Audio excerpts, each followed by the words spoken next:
Selamat datang, salam sejahtera. Keputusan terkini daripada Mahkamah Tinggi hari ini, Mahkamah Tinggi tak cenderung tangguh keputusan kes Rosmah. Wow, yang diharap-harapkan oleh Rosmah akhirnya hampir tidak kesampaian. Adakah Rosmah memang takdirnya akan masuk penjara? Kita tak tahu, kita tunggu keputusan. Tapi ini adalah keputusan terkini, Mahkamah tak cenderung tangguh keputusan kes Rosmah. Hakim Muhammad Zaini Mazlan membayangkan bahawa dia tidak cenderung untuk menangguhkan keputusan kes rasuah Rosmah Mansur berhubung projek solar sekolah luar bandar Sarawak. Katanya dia sendiri menghabiskan kebanyakan masa ketika cuti Hari Merdeka semalam untuk membaca permohonan yang difailkan pembelaan.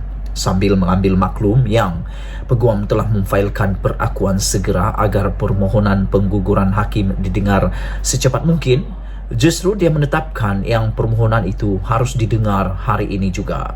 Apa-apapun Anda telah failkan perakuan segera, kata hakim tersebut, Anda sepatutnya sedia. Anda kata ada keperluan untuk failkan balasan.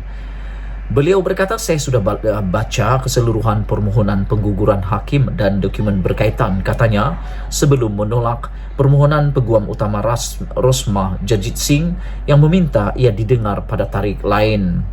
Hakim itu juga menyoal peguam mengenai idea siapa di sebalik permohonan terbabit. Yang dijawab Jajit, mereka bertindak atas arahan. Arahan siapa? Mungkin arahan daripada Rosmah Mansur lah kalian. Itulah dia. Permohonan Jajit itu turut dibantah timbalan pendakwa raya kanan Gopal Siram yang menegaskan bahawa pendakwaan bersedia untuk mengemukakan hujahannya. Katanya permohonan untuk menggugurkan hakim itu dibuat dengan niat jahat kerana ia tidak disokong dengan alasan kukuh. Malah katanya dakwaan Rosmah selaku permohonan mengenai keputusan penghakiman yang bocor itu hanya berdasarkan dengar cakap.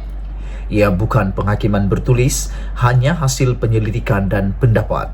Permohonan notis usul ini tiada bukti kukuh dan hanya bersifat spekulasi.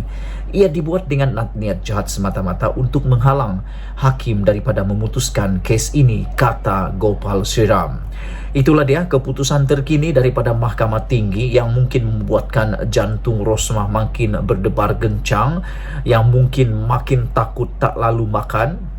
Dan sekarang ini diberitakan mereka sedang berehat untuk menunggu keputusan dan penyambungan semula dalam sesi petang. Mungkinkah Rosmah akan masuk penjara? Dan yang paling menarik, Mahkamah tak cenderung tangguh keputusan kes Rosmah. Tapi sebelum itu, aku nak ulas sedikit tentang isu ini. Ada yang kata isu ini adalah isu yang amat berat kerana melibatkan projek solar sekolah luar bandar di Sarawak. Ada orang daripada Sarawak yang message dalam ruangan komen di YouTube aku. Mereka kata biarlah keputusan ini yang menentukan sama ada Rosmah benar-benar terlibat dalam isu itu ataupun tidak. Dan mereka kata takkanlah sampai sekolah ke luar bandar pun kena sakau sekali juga, kata mereka. Disakau habis juga, kata mereka. Dan kita nak puji, nak berikan kredit kepada hakim yang mendengar kes Rosmah ini kerana beliau sanggup menghabiskan cuti Hari Merdekanya untuk membaca permohonan yang difailkan oleh pasukan Rosmah Mansur yang aku rasa agak mendadak.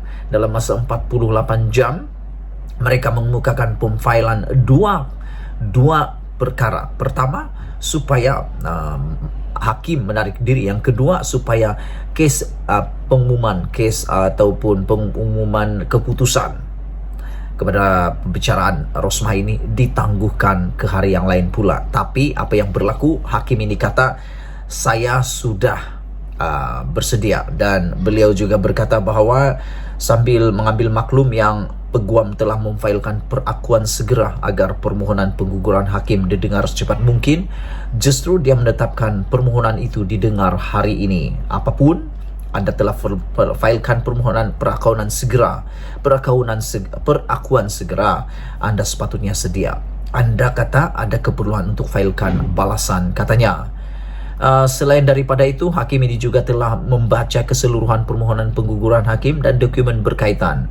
Katanya sebelum menolak permohonan peguam utama Rosmah meminta didengar pada tarikh lain. Jadi hari ini tahniah kita ucapkan kepada hakim yang telah mendengar kes Rosmah ini karena beliau telah menolak permohonan peguam utama Rosmah untuk meminta didengar pada tarikh lain keputusan ini. Aku pikir perlulah perkara itu ditegaskan. Dan yang lebih menarik, DPP sebentar tadi mengatakan sumber yang mereka kata itu boleh dipercayai dan adalah sumber kukuh datang daripada tulisan Malaysia Today yang ditulis oleh Raja Petra Kamarudin. DPP kata sumber itu tak boleh dipercayai kerana penulis yang apa kata DPP tadi berubah mengikut berapa bayaran yang dikenakan. Itu yang agak menariknya, dan aku pun tertarik dengan DPP. Dia kata penulis itu adalah seorang pelarian yang lari daripada keadilan dan lari ke United Kingdom untuk mendapatkan perlindungan pula di sana. Jadi aku pikir kalau benar RPK tahu tentang isu ini, dia mempunyai maklumat yang lengkap, kenapa tidak Rosmah panggil dia pulang ke Malaysia untuk menjadi saksi utama dalam isunya sebelum ini? Itu yang kita nak tahu. Dan aku fikir RPK ni kan, dia patut pulanglah. Tak payahlah jadi pengecut, tak payahlah jadi takut-takut pulang ke Malaysia. Kalau nak bantu Malaysia, nak bangunkan Malaysia, nak majukan politik Malaysia, pentadbiran Malaysia, nak transformasikan apa semua, pulanglah ke Malaysia. Kenapa? Takut sangat ke nak dimasukkan penjara? Kalau takut sangat nak masuk penjara, janganlah buat apa-apa kan. Dan hakim itu juga menyoal peguam mengenai siapa di sebalik permohonan terbabit. Dan dijawab oleh Jajit, mereka bertindak atas arahan. Aku tertarik juga dengan soalan hakim ini. Tak sangka pula kan, hakim tiba-tiba bertanya, nak tahu juga idea siapa di sebalik permohonan terbabit. Idea siapa? Adakah itu idea peguam, atau itu adalah idea Rosmah, atau itu adalah idea daripada siapa-siapalah yang ada? Tapi menurut Jajit, ia bertindak atas arahan. Mereka bertindak atas arahan. Arahannya mestilah daripada Rosmah lah kan. Ini semua adalah arahan daripada Rosmah supaya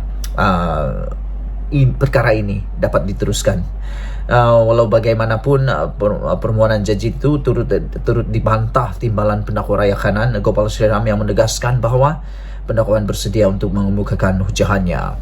So kita tunggu terus. Tak lama lagi kita akan tahu, lepas rehat makan tengah hari, kita akan tahu keputusannya, sama ada keputusan akan terus dibacakan ataupun akan dibacakan di hari yang lain. Aku berdoa, aku berharap semuanya berjalan dengan lancar dan keputusan dapat diketahui dalam masa yang terdekat. Malaysia kita punya, kita jaga sama-sama, cintai Malaysiaku. Bye-bye.